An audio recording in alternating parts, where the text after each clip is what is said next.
Bonjour, bonjour, bienvenue pour cette nouvelle réalisation carte Art Journal. Et on va travailler aujourd'hui avec notre Miss D d'Halloween 2024 et on va dans un premier temps réaliser un fond aux poudres aquarellables. Alors là, je mélange deux poudres ensemble, une poudre infusion de Paper Artsy qui est plutôt violette et vous le voyez à l'écran dans cette poudre, on a des grains roses et je suis venue renforcer l'aspect rose de ces grains en utilisant une poudre Magicals Glitzy et c'est la poudre rose du set Glitzy. Je vous le rappelle ou je vous le dis si vous ne le savez pas. Lindy's Gang donc propose des poudres Magicals et elle propose notamment un set qui est très intéressant, qui est le set Glitzy. Donc comme dans chacun de ces sets de base, on retrouve 5 couleurs et au niveau du set Glitzy, on va retrouver uniquement 5 poudres nacrées, mais des poudres faites uniquement de nacre. Donc on va dire, elles ne sont pas teintées, si ce n'est par rapport à la couleur du nacre. Et donc vous allez retrouver comme ça un petit pot de nacre rose, un petit pot de nacre doré, un petit pot de nacre argenté, et puis deux autres couleurs un petit peu plus subtiles. Et je trouve ce set très très intéressant parce qu'il vous permet comme ça d'apporter du nacre en mélangeant cette poudre Glitzy à une autre poudre, peu importe la marque, hein, là vous voyez, j'ai mélangé une poudre infusion, donc c'est Paper Artsy, avec cette poudre Glitzy et j'ai choisi le rose comme je vous l'ai dit pour venir renforcer le côté rose de ma poudre de base parce que voilà, Miss D, c'est Halloween, c'est violet, mais je la voulais quand même très girly, cette Miss D, parce que qu'est-ce qu'elle est élégante avec ses bandelettes et puis cette longue robe et ses talons qu'on devine dessous. Donc, je voulais quand même lui faire une ambiance sombre. Vous le verrez, à la fin, la carte est assez sombre et j'en suis très contente. Et ça, c'est dû notamment à l'utilisation de la poudre infusion. Les poudres infusion sont des poudres assez foncées puisqu'elles contiennent du brou de noix. Donc, elles vont être beaucoup plus foncées, oui, plus foncées, plus intenses au niveau de leur couleur, de leur gamme de couleurs que les autres marques. Mais voilà, j'ai voulu ajouter du nacre et du rose avec ces poudres Glitzy rose de chez Magicals. Donc, comme je vous dis, je trouve ce set très très intéressant parce que ces poudres faites uniquement de nacre, eh bien, vous permettent d'apporter du nacre à n'importe quelle poudre et ça vous permet comme ça, bah, si vous avez d'autres poudres, comme je vous dis, les infusions ou les brechaux qui sont des poudres non brillantes, sans nacre, eh bien, avec un seul set, ça vous permet comme ça, eh bien, de venir nacrer les poudres que vous avez déjà à la maison. Ça vous évite d'acheter finalement d'autres sets de poudre qui pourraient être très très proches niveau couleur, mais voilà, simplement ils sont pas nacrés. Donc voilà, ce set, je le trouve très intéressant. On arrête là pour le set de poudre Magicals. Je laisse sécher mon fond tranquillement pour que voilà tous ces pigments se mélangent bien. Mon fond de carte, chose intéressante, je l'ai découpé dans du papier aquarelle, du papier Monval, c'est du papier cellulose. Plusieurs raisons à cela. Une raison très personnelle qui est que j'ai fait une erreur de commande il y a très longtemps et j'en ai une caisse. Donc voilà, dès que je peux le placer, je le place. Mais plus intéressant pour vous, je l'ai aussi utilisé parce que c'est un papier 300 grammes, donc il est bien rigide pour faire un fond de carte, puisqu'ici, je ne vais pas venir mater cette carte sur un autre fond, je vais le laisser comme tel, et il se suffit à lui-même, il se tient très très bien. Et puis, je trouve que le papier Monval réagit très bien aux poudres aquarellables comparativement à d'autres papiers. Donc, en général, quand je veux faire un fond qui a pour base des poudres aquarellables, eh bien, je pars sur ce papier. Notre MISDI, parlons-en un petit peu de notre MISDI. Donc, j'ai choisi de la coloriser au marqueur à alcool. Ici, j'utilise mes marqueurs Copic. Pourquoi ce choix? Tout simplement parce que je voulais, on est Halloween, utiliser des teintes violettes. Et c'est chez les Copic où j'ai le plus de violet. C'est la seule raison qui fait que j'utilise ici ces marqueurs. Je vous le rappelle, qui dit marqueur à alcool dit encre de tamponnage particulière pour ne pas faire baver son encre au moment de la colorisation. Donc j'utilise l'encre Memento.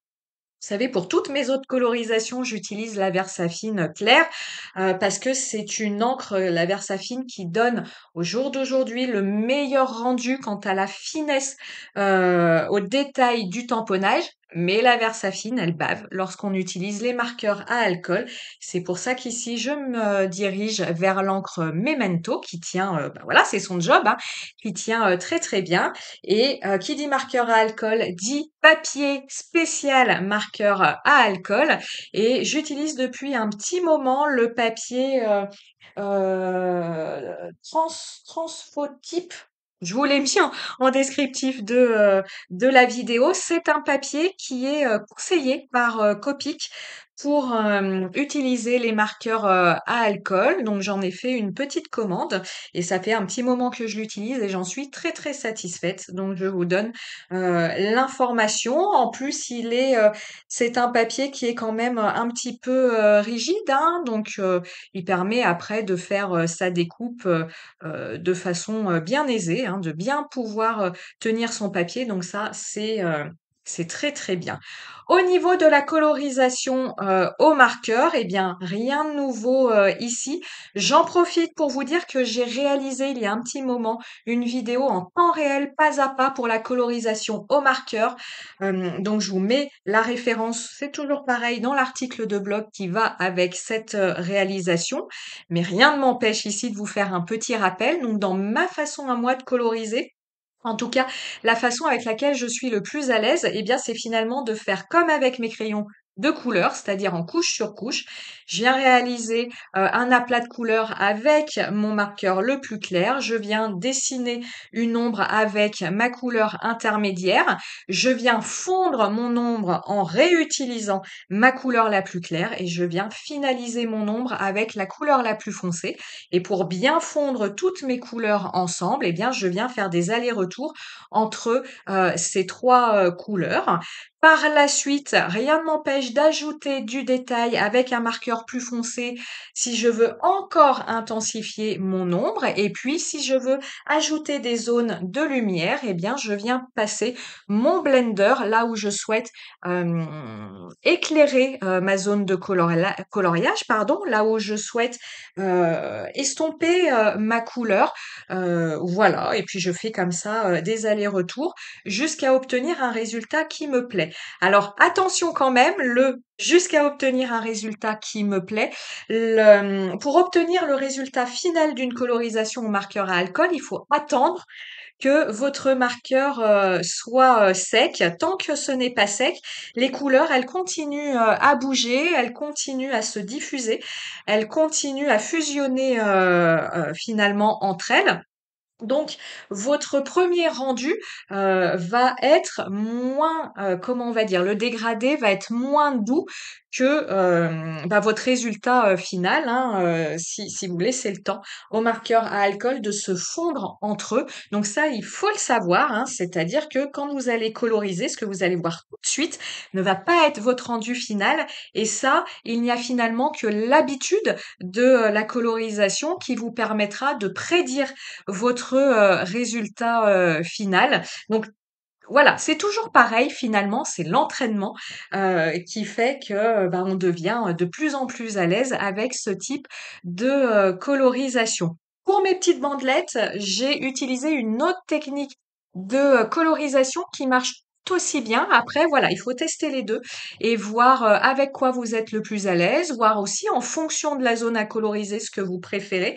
Mais là, je suis partie de ma couleur la plus foncée, je suis venue lui ajouter ma couleur intermédiaire, puis ma couleur la, plus claire. Je n'ai pas travaillé ici pour les bandelettes en couche sur couche, tout simplement parce que les zones de bandelettes à coloriser sont très, très petites, très, très, fines, et je préférais du coup utiliser, l'autre technique de, colorisation. Je suis moins à l'aise avec l'autre technique de colorisation parce que je trouve que les fondus avec moi se font moins bien parce que quand je regarde des vidéos sur YouTube, il y en a qui arrivent à de magnifiques fondus avec cette seconde technique. Moi pas, j'ai encore du boulot.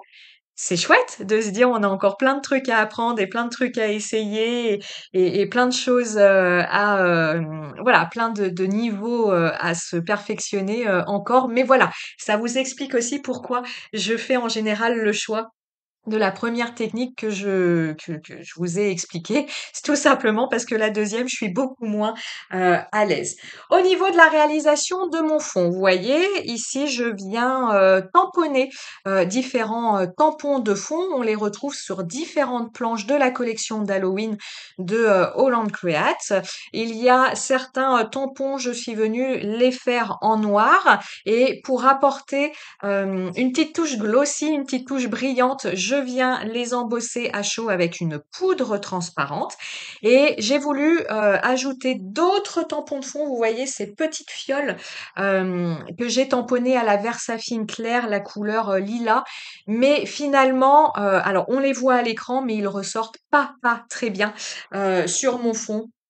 J'ai voulu essayer. Au premier tamponnage, je me suis dit: «Bof, on va pas beaucoup le voir», mais je voulais pas laisser un tamponnage tout seul, donc finalement, j'ai continué sur mon idée. J'en ai tamponné 3. Ça rajoute un petit peu de détail, ça rajoute un petit peu de texture. Pour continuer à, texturer mon fond, je viens réaliser, pardon, des projections au marqueur acrylique et vous le voyez ici, j'utilise plein de couleurs. J'utilise du rose, du violet, du blanc, du jaune.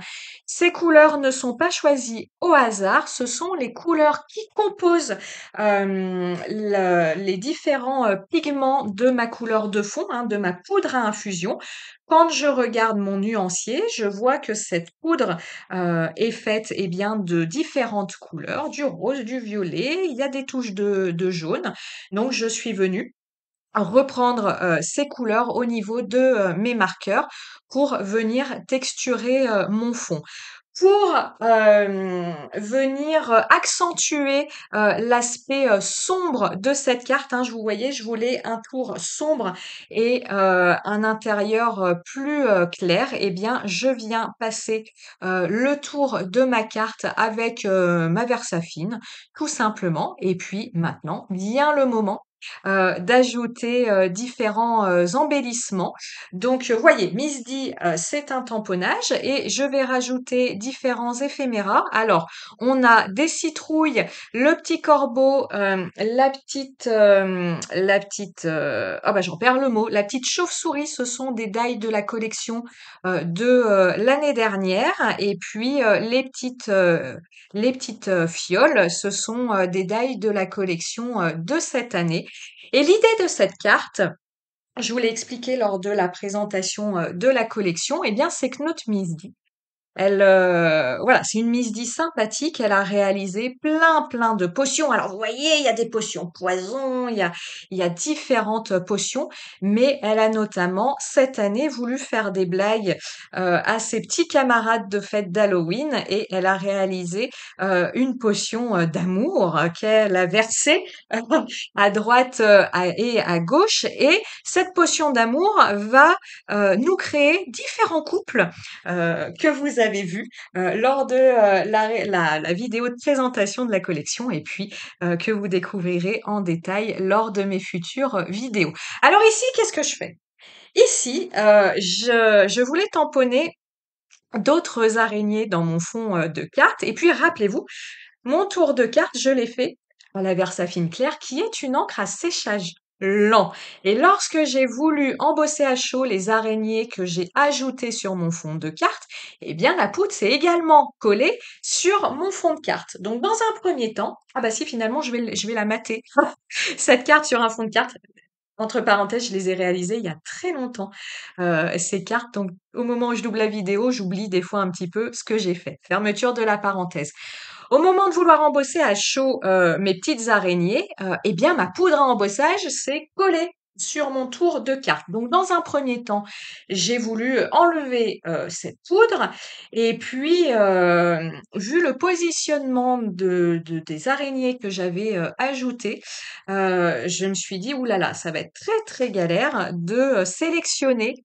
C'est-à-dire d'enlever la poudre sur le tour de ma carte et de la laisser que sur mes araignées. Donc finalement, j'en ai mis partout et ma foi, je suis plutôt contente, de ce tour de carte qui finit par, être embossé et qui finit lui aussi par avoir, cet aspect, brillant, finalement, j'en suis très, très contente. Je trouve que ça donne encore, un petit truc, en plus. Donc des fois, comme quoi, ce qu'on n'avait pas, prévu, ce que dans un premier temps, on va considérer comme une erreur et bon, on peut finalement, en être content. On arrive doucement, à la fin de la réalisation de cette carte. J'ai ajouté, mes petites étiquettes, titres. Ces petites étiquettes, j'ai passé le contour avec une Distress Oxide violette pour qu'elles viennent mieux se fondre sur, mon fond de carte et puis voilà, cette création est terminée. J'espère qu'elle vous aura plu. Comme toujours, j'espère qu'elle vous aura donné des envies, des idées pour vos propres réalisations. Moi, je vous dis à très, très bientôt et comme toujours, je vous dis surtout, amusez-vous. Ciao, ciao, bye.